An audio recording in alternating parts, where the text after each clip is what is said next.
Alright, so we've started to secure the tanks, and the first step was to build these bumpers on the side so that they're not hitting these rivets and the metal and everything like that, so the wood's a little bit softer for it to make contact with. So for the hardware that we've used to secure the wood, we've countersunk everything so there's no so we won't have the heads kind of rubbing into the tanks, and on the end we've put I think it's a 1/4 inch sheet of ply, just so that the rivets and things sticking out of that don't dig into the tank either. The floor, we have this rubber mat, so this should take care of the tanks sort of sliding forwards and backwards. We've got it braced on the front, braced in the rear, and then in the center we'll have a spacer, and the way we've done these calculations, it should be 1 2x6 thick. So we've built a framework that we're going to slide into the middle, and it should kind of just hold the tanks in place from going back and forth. So now we need to take care of them being held in place side to side, and so we're going to work on making a bracket for the front and for the rear.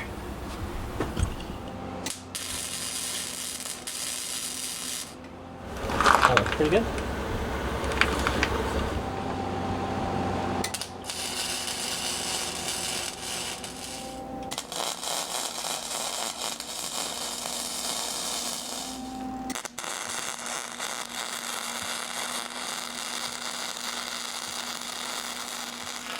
Okay, so we've welded up this bracket. We talked earlier about how we need to prevent the tanks from sliding side to side. So the walls keep them in forwards and backwards, and this hopefully will keep them from sliding out the passenger. So what we did is we took a 1-inch steel tube, and so our tanks are offset because the waste tank was determined by the position of the toilet. We moved that as close to the middle as we could.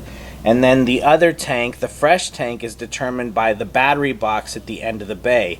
So we pushed that as far forward as we could, and there's still about a 4-inch difference. And so we had to make this bracket a little more complicated than we would have liked.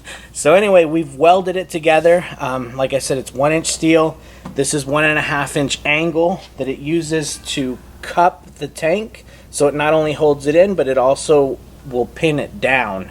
And so they're also 1.5-inch brackets on the side to hold it in. And so in the center, where it might be kind of weak, what we did was welded on a piece of 3/16-inch steel to act kind of as a double gusset on the joint. So it makes it nice and strong in the middle. Anyway, we're going to go ahead and try to install this guy and see how it goes.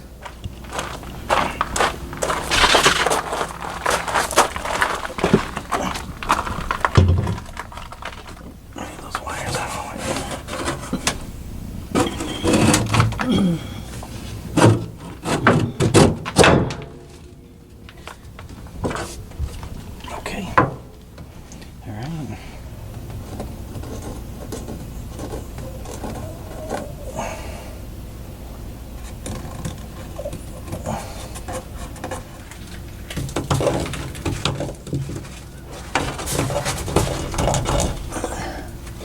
Do you have a drawing tab on this? Good? Yep. Okay.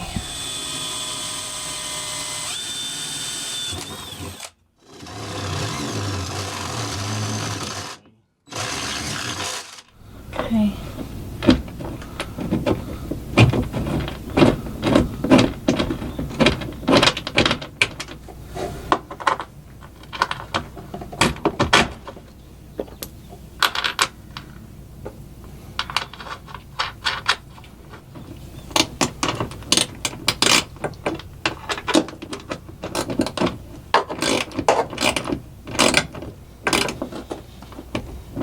Alright, so we secured, same thing on this side. We welded up a couple brackets, and now they're bolted in and it's in there. So that should hold it. So I think we're going to call the tank secure at this point.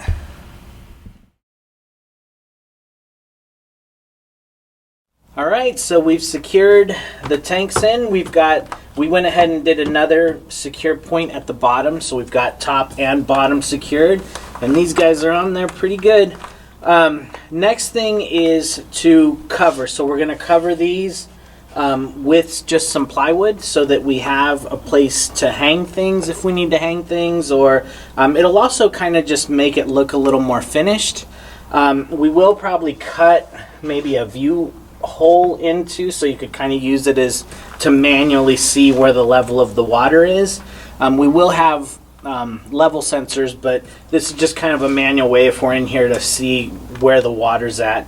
So we're going to do that next and look at options for mounting the pump, as well as the water heater and some of the things that we need to put in here. So we're going to space plan and we're going to build these walls.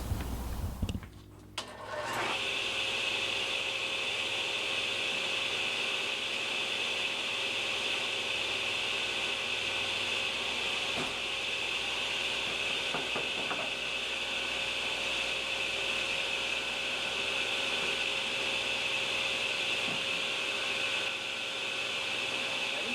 Yeah.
All right, so we're in the water bay working on our tanks.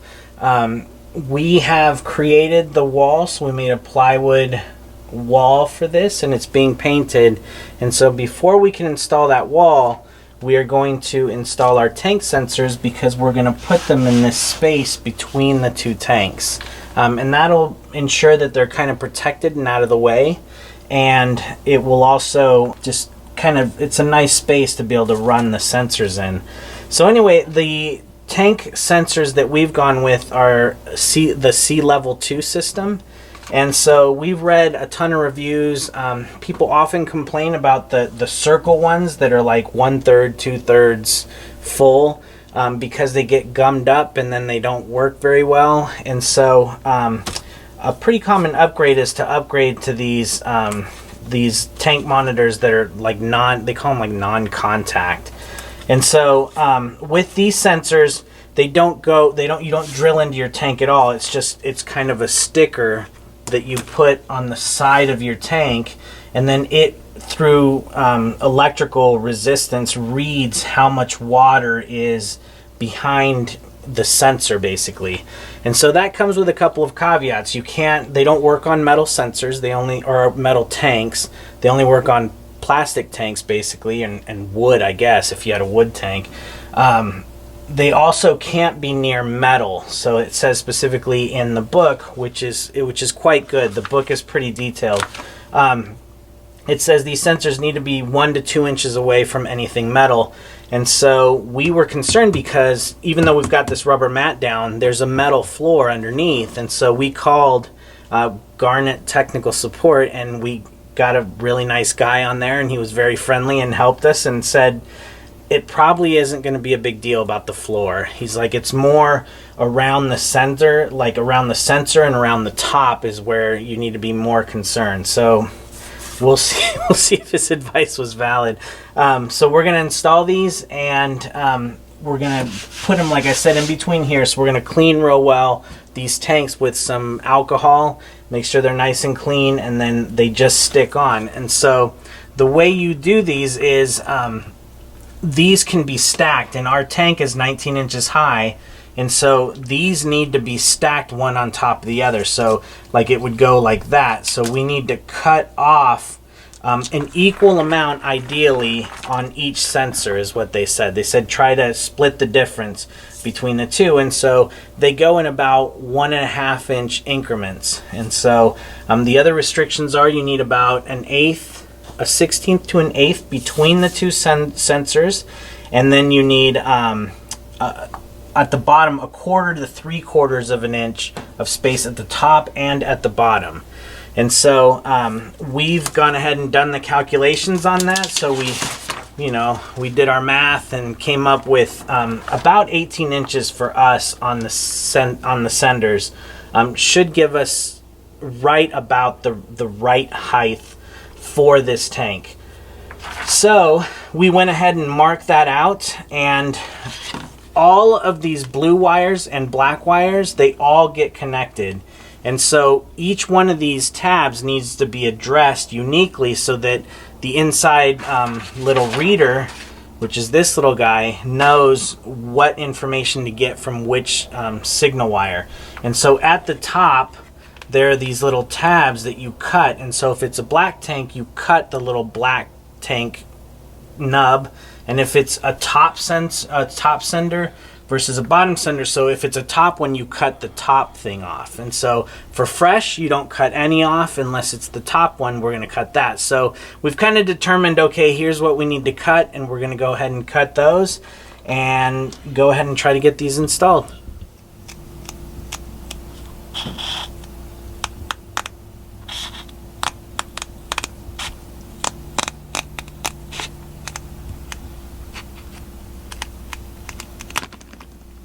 And we're going to do black top. So both of those need to be cut off. Yep. So if I just like... Yep, if you just do that. Watch that. Yeah. Okay.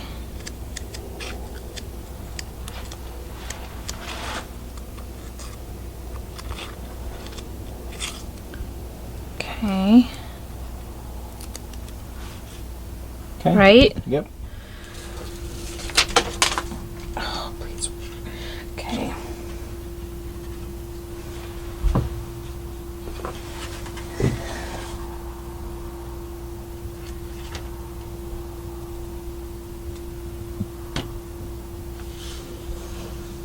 Yep.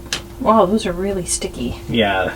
They're super sticky. Yeah, they're supposed to be super, super sticky. Yeah, they really are.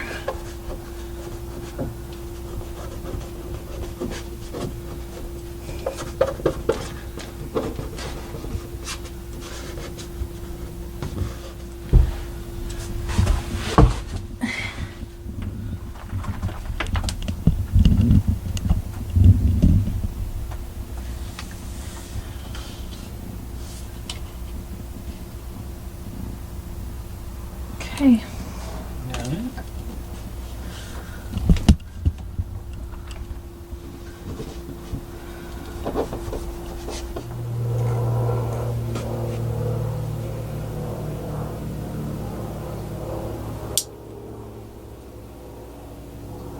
Okay, so that's ready for the next two plus the main wire. Okay, cool. All right.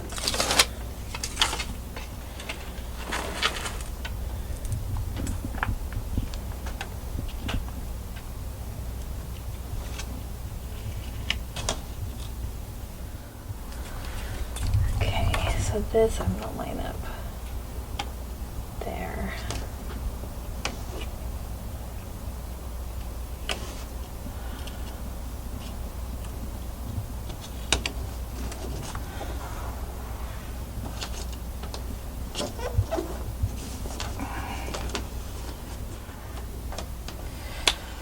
Cool. All right, so we've got the sensors installed. We've tidied up all the wires. So the blue and the black wire run all the way up, down there, up over, and then into our technology cabinet where we'll have the little readout. So down here, though, we're done. We've tidied everything up, and we're going to move on to the next step.